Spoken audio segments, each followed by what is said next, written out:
7월 한 달 동안 평안에 대해서 말씀을 나누고 있는데요. 오늘은 다윗과 솔로몬의 이야기를 살펴보면서 하나님이 주시는 평안에 어떠한 목적이 있는지에 대해 함께 묵상해 보도록 하겠습니다.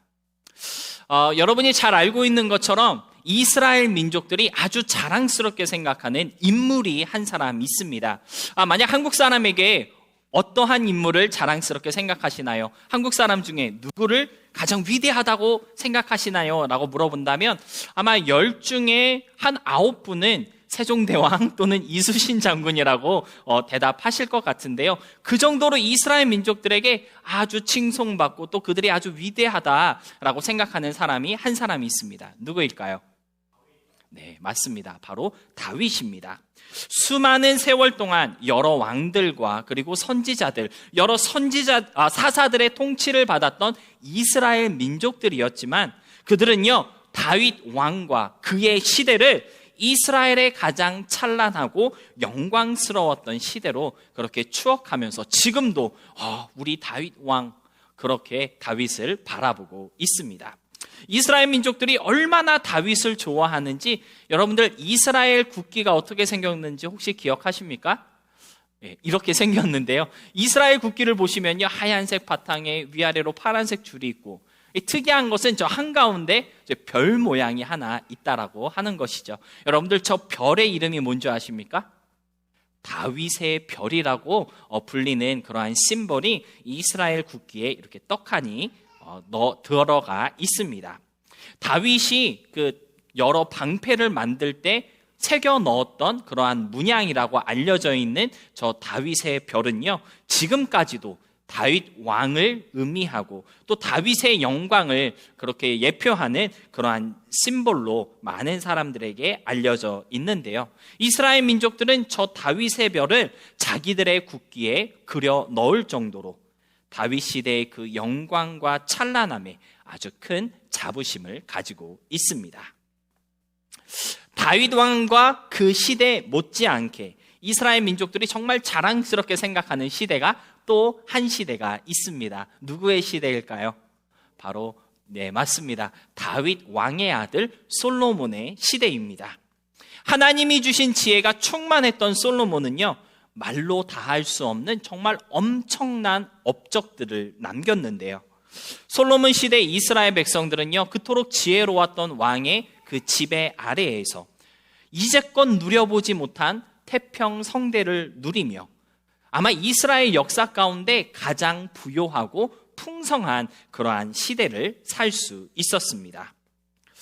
다윗의 시대가 강력하고 위험찬 영광의 시대이었다라고 표현할 수 있다면 솔로몬의 시대는요, 지혜롭고 평화로우며 또 모든 것에 부족함이 없는 풍요로웠던 시대다라고 말할 수 있을 것 같은데요. 지금까지 이스라엘 민족들은요, 다윗에서부터 솔로몬으로 이어지는 이 다윗 솔로몬 왕조의 시대를 역사상 가장 자랑스러웠던 순간으로 뽑고 있습니다. 무엇보다 이스라엘 민족들이 이토록 그 아름답고 찬란했던 다윗 솔로몬 왕조의 시대를 추억하며 지금도 그러한 시대가 이루어질 것을 소망하며 기다리고 있다라고 그렇게 전해지고 있는데요. 그들이 그토록 다윗 솔로몬 그 시대를 소망하고 있는 이유는 어쩌면 평화롭지 못했던 그들의 역사 때문이 아닐까라고 생각해 볼 수 있는데요. 우리들이 잘 알고 있는 것처럼 이스라엘이라고 하는 나라는요, 사실 나라가 재건되고 국제사회에서 하나의 국가로 인정받은 지 100년도 채 되지 않은 신생 국가입니다. 그전에도 물론 이스라엘은 존재했습니다. 그러나 나라로서 존재하였다라기보다는 하나의 민족으로서만 그 수명을 이어가고 있었는데요. 무려 약 2000년의 시간 동안 이스라엘 민족들은요, 식민 지배를 받고 또 종교적인 이유로 탄압을 받으며 무엇보다 독일 나치군과 히틀러의 그 대학살을 당하는 등 온갖 고난과 역경을 당하였을 뿐 나라다운 나라로서 소생할 수 있는 기회를 가질 수 없었습니다. 평화롭고 안정적이지 못한 평화롭고 안정적인 국가이지 못하였고 전쟁과 식민지, 핍박과 학살의 대상이기만 하였던 이스라엘이었기 때문에 그들은 지금도 다윗, 솔로몬 시대에 그들에게 주셨던 하나님의 그 평화를 소망하고 있다라고 하는 것이죠. 참된 평화, 평화의 신에는 오직 하나님으로부터 난다라고 하는 사실을 이스라엘 민족들은 다른 그 누구보다 잘 알고 있다라고 하는 것이죠. 그래서 지금도 그들은요, 하나님께서 우리에게 그러한 평안을 다시 주시기를 소망하면서, 여러분, 우리나라 사람들이 안녕하세요라고 인사하는 것처럼 이스라엘 민족들도 서로 만나면 샬롬이라고 그렇게 인사하고 있는 것입니다. 무엇보다 이스라엘 사람들의 그 머릿속에는요, 그들이 꿈꾸고 가장 이상적인 평안은 하나님께로부터 오는 것이다 라고 하는 믿음이 여전히 자리 잡고 있다는 것을 우리가 알 수가 있습니다. 오늘 본문 18절에도 보니까요, 하나님께서 평온함을 주셨다라고 그렇게 선포하고 있는 것을 볼 수가 있는데요. 너희 하나님 여호와께서 너희와 함께 하시지 아니하시느냐? 사면으로 너희에게 평온함을 주시지 아니하셨느냐라고 오늘 성경은 우리에게 말씀하고 있습니다. 다윗 왕의 시대에 하나님께서는요, 이스라엘이 이제까지 경험해보지 못했던 그러한 평안과 평온을 주셨다라고 하는 것이죠. 다윗의 시대뿐만 아니라 솔로몬의 시대에도 하나님께서는요, 평안을 주셨습니다. 여러분, 솔로몬이라는 이름의 뜻이 무엇인지 혹시 아십니까? 평화의 아들이라는 뜻이 바로 솔로몬이라는 이름의 뜻입니다. 하나님께서는요, 다윗이 아들을 냈을 때 그의 이름을 솔로몬이라고 지어라 라고 이렇게 말씀을 전해주시면서 이 사람의 생전에 내가 평안과 안일함을 이스라엘에게 주겠다라고 약속하신 것을 우리가 역대상 22장 9절을 통해 볼 수가 있습니다. 그 약속의 말씀처럼 솔로몬의 시대는요, 이스라엘이 경험했던 가장 평화롭고 풍요로웠던 그러한 시대이었습니다. 이처럼 다윗과 솔로몬의 시대는요, 인간적인 평화가 아닌 하나님이 주신 평온과 평화, 풍요와 안전이 충만했던 시대이었습니다. 모두가 꿈꾸던 정말 천국과도 같은 그러한 평화가 일상이었던 시대가 바로 다윗과 솔로몬 왕조 시대다라고 하는 것이죠. 그런데 여러분, 흥미로운 사실이 하나 있습니다. 이처럼 평화로운 시대를 보냈던 다윗과 솔로몬이었는데 이 평온의 시대를 살았던 이 두 사람의 모습이 상당히 대조적으로 우리에게 보여지고 있다라고 하는 것이죠. 다윗과 솔로몬 둘 다 정말 평온하고 둘 다 너무 풍요로우며 둘 다 평화로운 시대를 살았지만 그 평온의 시대를 살았던 두 사람의 모습은 아주 극과 극으로 대조되고 있다라고 하는 것입니다. 저는 오늘 평온의 시대를 살았던 다윗과 솔로몬 이 두 왕의 삶을 그리고 그들의 삶의 모습을 함께 살펴보면서 평화의 시대, 우리는 무엇을 해야 하는지 또는 무엇을 하면 안 되는지에 대해서 여러분과 함께 묵상해 보려고 합니다. 평안을 누리며 나누는 삶을 우리가 정말 소망하고 있기는 하지만 정작 나에게 그러한 평화를 주신다면 우리는 그 평안의 시간을 어떻게 보내야 하는 것인지, 슬기로운 평안의 시대를 위한 가이드라인을 다윗과 솔로몬의 이야기 속에서 찾아보려고 하는데요. 만일 하나님이 허락하신 정말 감사한 평안이 지금 여러분의 삶 속에 함께하고 있다면 오늘 이 말씀을 통해 평안의 때 나는 무엇을 해야 하는지를 발견할 수 있었으면 좋겠습니다. 아직 하나님이 주신 그 평안의 때를 누리지 못하고 그 평안의 때를 기다리고 있으시다면 하나님께서 나에게 평안을 주실 때 나의 삶을 어떻게 그려가야 하는 것인지, 평안의 때에 대한 지혜를 얻게 되는 우리 모두의 시간이 될 수 있기를 소망하면서 우리 말씀 함께 나누어 보도록 하겠습니다. 첫 번째로 평안을 주셨을 때 그 평안에는 하나님의 목적이 들어있다라고 하는 사실을 우리는 잊지 말아야 하겠습니다. 앞에서 말씀드렸던 것처럼 다윗과 솔로몬 두 사람 모두 하나님께서 주신 평안과 평온의 시대를 누렸던 왕들이었습니다. 그런데 재밌는 것은 이 평온의 시대를 살아간 그들의 모습이 참 대조적이다라고 하는 것이죠. 한 사람은 왜 하나님께서 이 평안을 주셨는지, 평온의 시대를 허락하신 하나님의 목적을 분명히 잘 알고 있었고요. 또 한 사람은 평안을 주신 하나님의 목적을 잘 이해하지 못한 모습을 보여주었다라고 성경은 우리에게 알려주고 있습니다. 오늘 본문으로 함께 읽은 역대상 22장 18절로 19절은요, 하나님께서 왜 평안을 주셨는지, 평온의 시대를 살게 하신 목적이 무엇인지 다윗이 아주 잘 알고 있었다라고 하는 사실을 우리에게 보여주고 있는데요. 다윗은요, 하나님께서 성전 건축을 위한 어떤 준비의 시간으로 이 평온의 시대를 나에게 허락하셨다라고 하는 하나님의 뜻을 잘 깨닫고 성전 건축을 위해서 모든 것을 준비하는 시간으로 이 평온의 시대를 잘 활용하였습니다. 하지만 솔로몬은 어땠을까요? 그 누구보다 평온하게 살았던 솔로몬이었고 또 그 누구보다 부유하게 살았던 솔로몬이었지만 그는 하나님이 허락하신 이 평온의 목적이 무엇인지 잘 이해하지 못하였다고 성경은 우리에게 말씀하고 있습니다. 우리 역대상 22장 10절의 말씀 함께 읽어보도록 하겠습니다. 역대상 22장 10절의 말씀입니다. 시작. 그가 내 이름을 위하여 성전을 건축할지라. 그는 내 아들이 되고 나는 그의 아버지가 되어 그 나라 왕위를 이스라엘 위에 굳게 세워 영원까지 이르게 하리라 하셨나니. 여러분, 역대상 22장 10절 말씀을 보면요, 하나님께서 솔로몬을 이스라엘 왕으로 삼으시고 또 그에게 평온의 시대를 허락하신 목적이 나와 있습니다. 그것이 무엇입니까? 하나님의 성전을 건축하게 하시기 위해서다라고 성경은 말씀하고 있습니다. 그리고 이 평안의 시대를 허락하신 그 평안의 시대를 허락하신 하나님의 뜻에 따라서 솔로몬은 성전을 잘 건축하였다라고 역대하 7장 11절은 말씀하고 있는데요.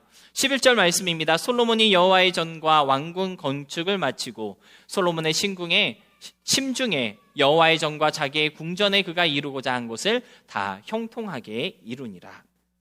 평화의 시대를 솔로몬에게 허락하신 하나님의 그 뜻에 따라 솔로몬은 성전을 건축하였다라고 역대하 7장은 우리에게 말씀하고 있는데요.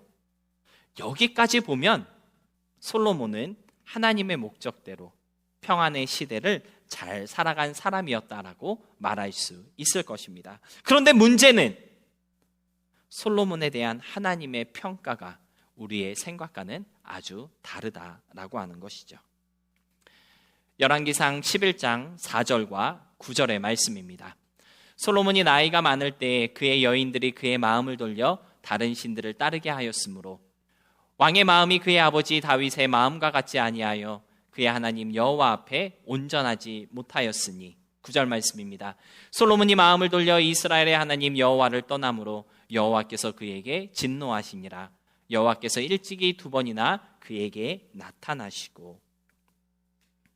여러분, 평안의 시대를 허락하신 하나님의 뜻에 따라 아주 멋있게 성전을 건축하였던 솔로몬이었지만 이상하게도 성경은 그가 하나님 앞에 온전하지 못하였다, 여호와께서 그에게 진노하셨다라고 솔로몬에 대해서 평가하고 있습니다. 평안의 시대, 하나님의 목적에 따라 성전 건축을 완성한 솔로몬이었는데 왜 솔로몬은 하나님 앞에 온전하지 못한 사람이 되었고 여호와의 진노의 대상이 되어 버렸던 것일까요? 그 이유는요, 평안의 시대를 허락하신 하나님의 뜻과 목적을 제대로 이해하지 못했기 때문입니다. 하나님의 계획과 의도대로 그 평안의 시대를 해석한 것이 아니라 자신의 계획과 욕심대로 평안의 시대를 이해했고 사용했기 때문이다라고 하는 것이죠. 여러분, 하나님께서 솔로몬에게 원하셨던 것은요, 성전 건축이었습니다. 그런데 눈에 보이는 성전 건축만을 원하셨던 것이 아니라 하나님이 거하시는 마음의 성전도 건축하기를 원하셨다라고 하는 사실을 솔로몬은 이해하지 못하고 넘어가 버렸다라고 하는 것이죠. 역대하 7장 17절 그리고 18절의 말씀 함께 보겠습니다. 우리 한 목소리로 함께 읽겠습니다. 시작. 내가 만일 내 앞에서 행하기를 내 아버지 다윗이 행한 것과 같이 하여 내가 내게 명령한 모든 것을 행하여 내 율례와 법규를 지키면 내가 내 나라 왕위를 견고하게 하되 전에 내가 내 아버지 다윗과 언약하기를 이스라엘을 다스릴 자가 내게서 끊어지지 아니하리라 한 대로 하리라. 여러분, 이 말씀은요, 솔로몬이 성전을 다 건축하고 하나님께 감사 기도를 올렸을 때 그 기도에 대한 응답으로 하나님께서 주신 말씀을 기록해 놓은 것입니다. 성전 건축을 완성한 솔로몬에게 나타나신 하나님께서는 얘야 정말 고생 많았다. 너가 지은 성전을 보니 내가 너무 기쁘다. 정말 아름답게 정말 대박으로 지어놨어. 이렇게 말씀하지 아니하시고요. 이제 내 앞에서 행하기를 다윗이 행했던 것처럼 내 율례와 법규를 지키며 행하라 라고 하나님께서는 말씀하셨습니다. 여러분, 이 말씀은요, 눈에 보이는 성전을 완성한 솔로몬에게 눈에 보이는 성전은 잘 완성하였으니 이제 네 마음에도 이처럼 아름다운 성전을 좀 건축하였으면 좋겠다라고 하는 바람을 솔로몬에게 전달하셨던 것입니다. 여러분, 솔로몬이 건축했던 그 성전은요, 기록된 하나님의 말씀인 언약의 돌판을 두기 위한 공간이었습니다. 마찬가지로 이제는 하나님의 그 말씀이 너의 마음속에 머물며 역사할 수 있도록 말씀이 머무는 마음의 성전을 좀 건축하라고 솔로몬에게 명령하신 것이다라고 우리는 이해할 수 있다라고 하는 것이죠. 하지만 솔로몬은 이와 같은 하나님의 뜻과 목적을 잘 헤아리지 못했습니다. 눈에 보이는 성전만 건축하면 이 평안의 시대를 허락하신 하나님의 뜻을 다 이룬 것이다 라고 착각하였다라고 하는 것이죠. 그 결과 솔로몬은 무엇을 하였습니까? 앞서 읽은 열왕기상 11장의 말씀처럼 이방 여자들을 쫓아가고 다른 신들을 따라감으로써 여호와께로만 향해야 했던 그의 마음이 오히려 하나님을 떠나게 되었다라고 성경은 기록하고 있는 것입니다. 눈에 보이는 성전은 정말 멋있게 완성하였지만 평안의 시대, 하나님의 기대와 뜻이 아닌 자신의 욕망과 욕심에 끌렸던 솔로몬은 결국 하나님의 노여움의 대상이 되고 말았던 것입니다. 평안의 시대를 허락하신 하나님의 목적이 무엇인지 하나님의 마음을 잘 헤아렸던 다윗과는 다르게 평안의 목적과 하나님의 마음을 잘 이해하지 못했던 솔로몬은 하지 말아야 할 일들을 행하게 되었다라고 오늘 성경은 우리에게 알려주고 있다라고 하는 것이죠. 사랑하는 성도 여러분, 평안을 주셨을 때에는 하나님의 목적이 있다라고 하는 사실 반드시 기억해야 하겠습니다. 하나님께서 나에게 어떠한 여유로움이나 또는 물질적인 풍요로움을 주셨을 때 그 안에는 하나님의 뜻이 있다라는 것을 잊지 말아야 한다라는 것이죠. 하나님의 마음으로 이 평안의 때를 이해하고 해석할 수 있는 우리가 되어서 내 욕심대로 이끌려 살아가는 것이 아니라 내 육신의 욕망대로 살아가지 않을 수 있는 그러한 우리가 되어야 한다라는 것입니다. 평안의 시대에 하나님의 목적이 무엇인지 분별할 수 있는 우리가 되어야 그때 해야 할 일들을 제대로 하고 하지 말아야 할 일들을 멀리 할 수 있게 된다라고 하는 것이죠.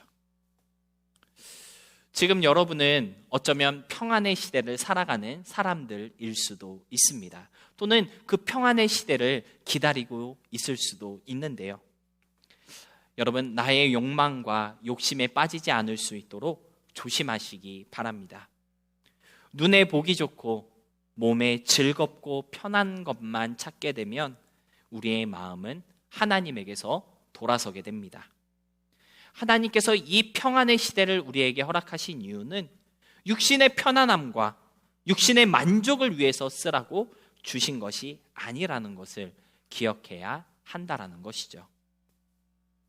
하나님의 말씀이 머무는 그 마음의 성전을 건축하기 위해서 주신 정말 귀하고 복된 시간이라는 사실 여러분 잊지 마시고요. 말씀이 머무는 여러분의 삶을 만들어 가셨으면 좋겠습니다. 본문에 나오지는 않지만 하나님의 뜻을 잘 헤아리지 못했던 솔로몬의 모습을 보면서 저는 우리가 정말 조심해야 할 신앙의 모습이 바로 이러한 모습이구나라고 하는 사실을 또 하나 깨달을 수 있었는데요.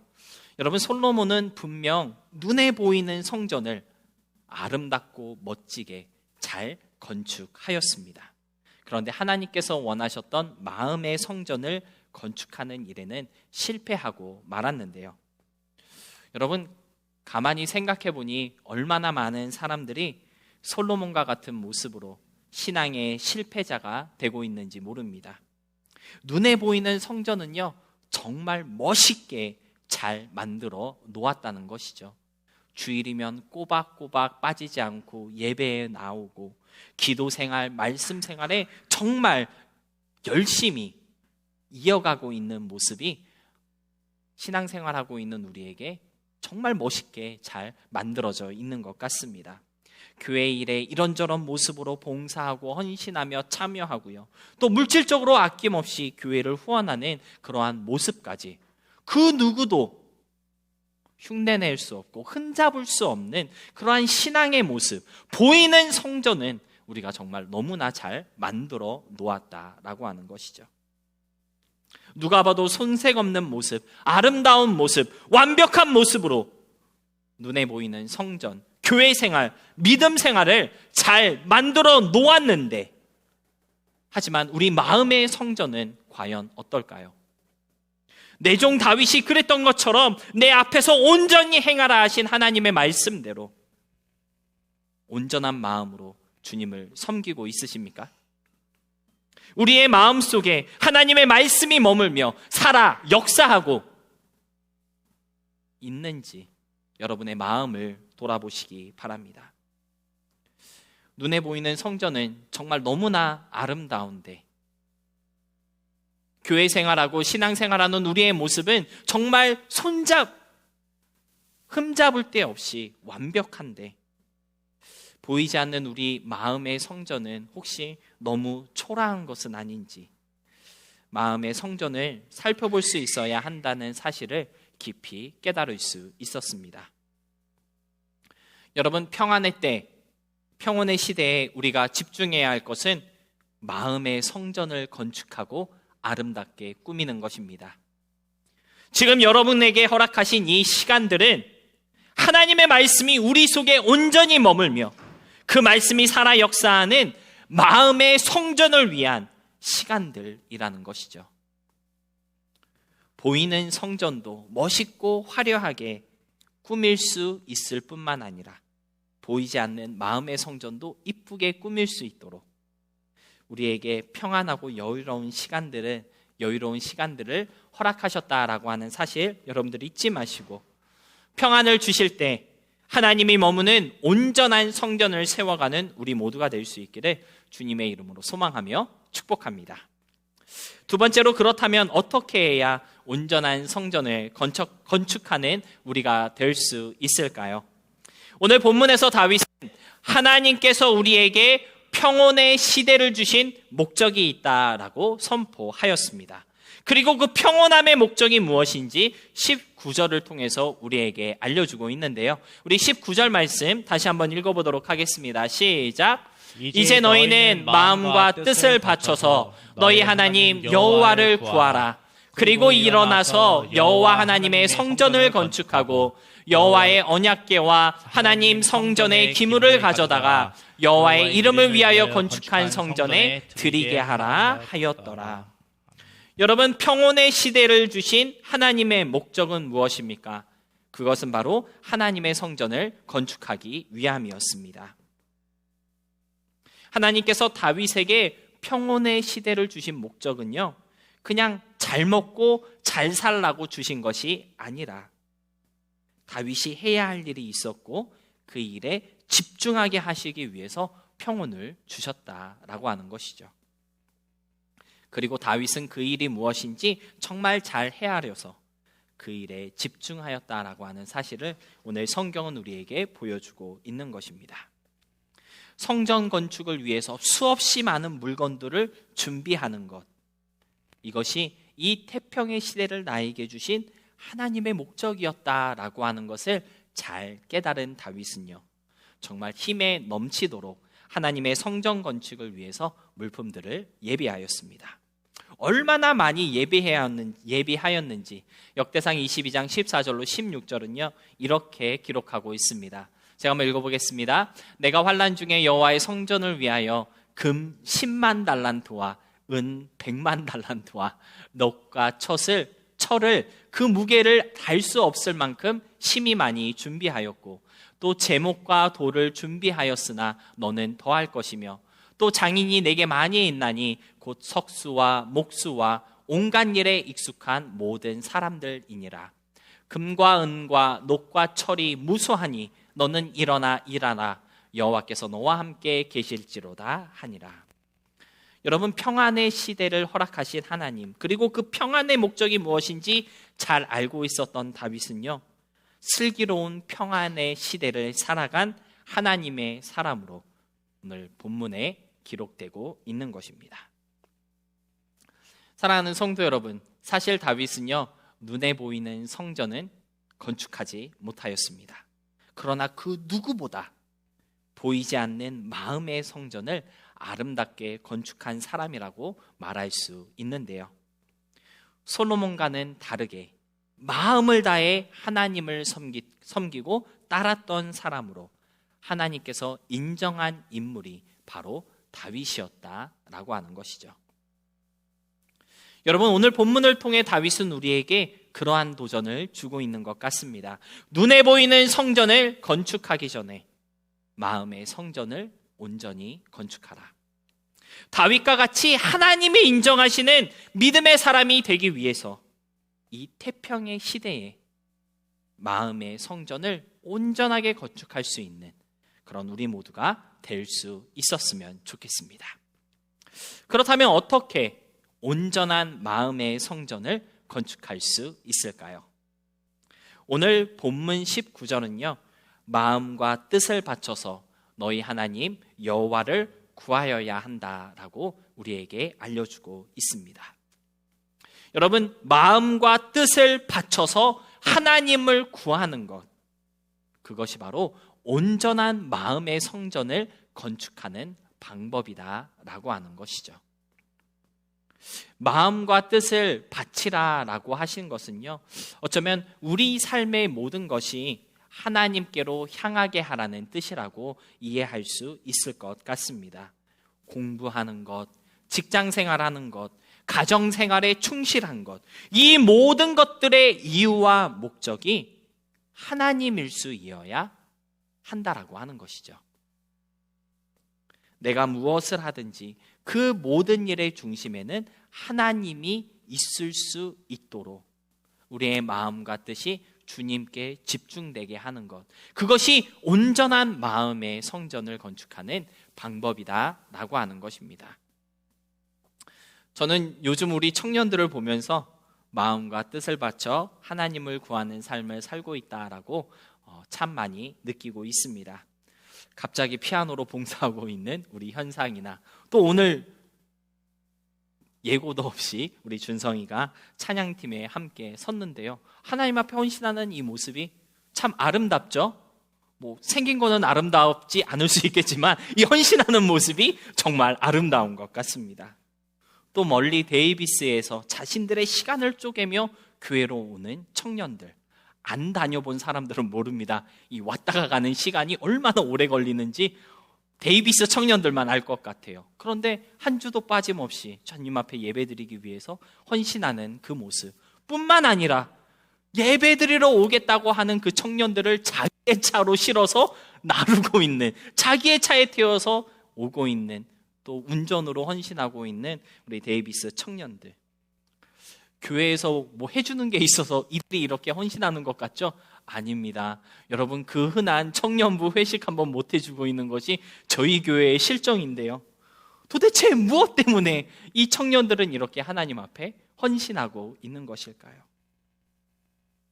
사람에게 이유가 있는 것이 아니라 저들의 마음이, 저들의 뜻이 하나님께 바쳐졌고 하나님만 구하는 그러한 마음이기 때문에 이러한 일들이 가능한 것이다라고 밖에는 고백할 수 없을 것 같습니다.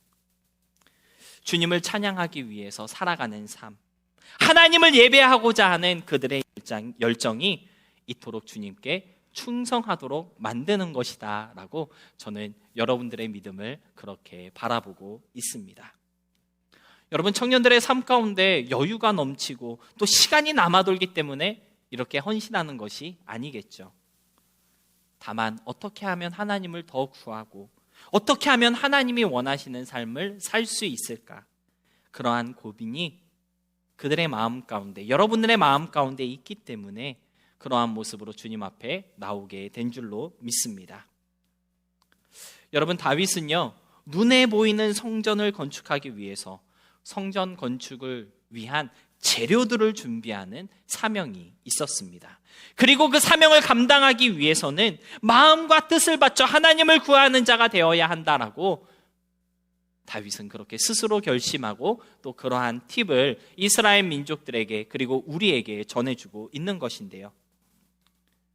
소망하기는 겉만 화려하고 멋있는, 그렇지만 속은 텅 비어있는 회칠한 무덤 같은 가짜 믿음이 되지 않도록 마음과 뜻을 다해 하나님을 구하는 마음의 성전이 먼저 완성되어질 수 있는 우리들이 될 수 있어야 한다는 사실, 여러분들 꼭 좀 기억하셨으면 좋겠습니다. 사랑하는 성도 여러분, 여러분의 삶은 지금 어디로 향하고 있습니까? 우리의 일생의 중심이 정말 하나님 맞습니까? 내 삶의 모든 시간과 내가 가지고 있는 모든 물질이, 모든 계획과 에너지가 하나님을 중심으로 맞춰지는 삶이 될 때 비로소 마음과 뜻을 하나님께 바친 하나님만 구하는 사람이 될 수 있다는 사실, 여러분들 잊지 마시고요. 다윗과 같은 마음과 자세로 보기에도 아름답고 또 속으로도 견고한 온전한 성전을 만들어가는 우리 모두가 될 수 있었으면 좋겠습니다.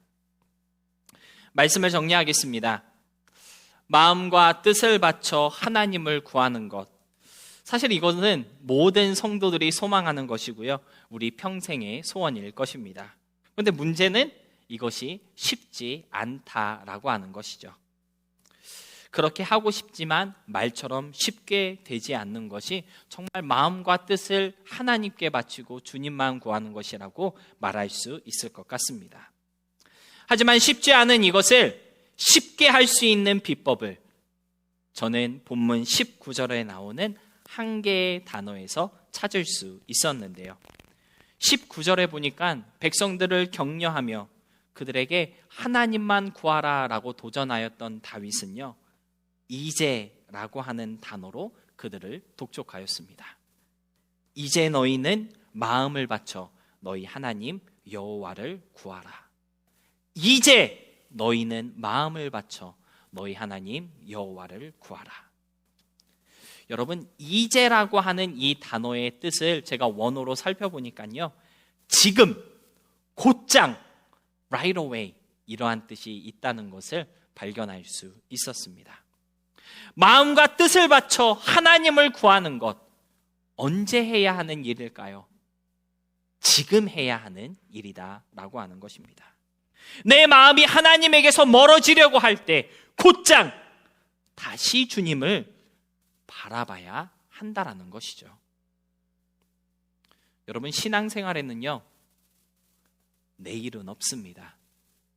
조금 있다가 나중에 믿을게요. 그것은 신앙의 표현이 아니다라고 하는 것이죠. 하나님만 구하는 것이 쉽지 않은 이유는요, 우리가 망설이기 때문이고요. 지금 곧장 하나님을 구하지 않았기 때문입니다. 순간의 결단과 결정, 그리고 그대로 행동하는 실력이 부족하기 때문에 우리는 마음을 다하지 못하고 뜻을 바치지 못하고 있는 것입니다. 여러분의 삶 속에 소망하기는 이제 너희는 마음과 뜻을 바쳐 하나님을 구하라고 도전하고 있는 그 다윗의 음성이 다시 들릴 수 있기를 축복합니다. 내일이 아니라, 조금 있다가가 아니라 나중에 할게요, 다음에 할게요가 아니라 지금 곧장 바로 신속하게 하나님을 구할 수 있는 그 마음의 결단이 우리 모두에게 있을 수 있어야 하겠고요. 그 결단대로 순종하여 행동할 수 있는 실력을 키워나가는 저와 여러분이 될 수 있었으면 좋겠습니다. 여러분, 하나님의 성전이 완성되었을 때 그 성전에 하나님의 영광이 가득하였다라고 열왕기상 8장 11절은 증거하고 있습니다.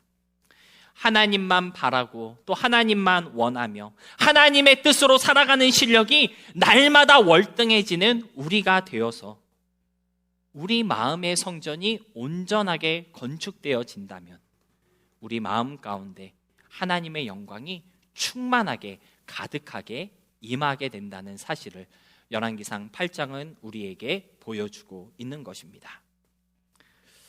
우리의 마음 성전에 하나님의 영광이 충만할 수 있기를 소망합니다. 그래서 일상을 살아가는 우리의 모습이 주님의 영광을 비추며 주님을 알게 하는 살아있는 성전의 모습이 될 수 있었으면 좋겠습니다.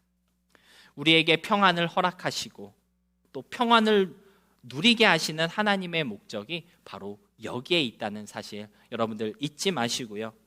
주님의 영광이 머무는 삶이 되시기를 주님의 이름으로 축복하며 소망합니다.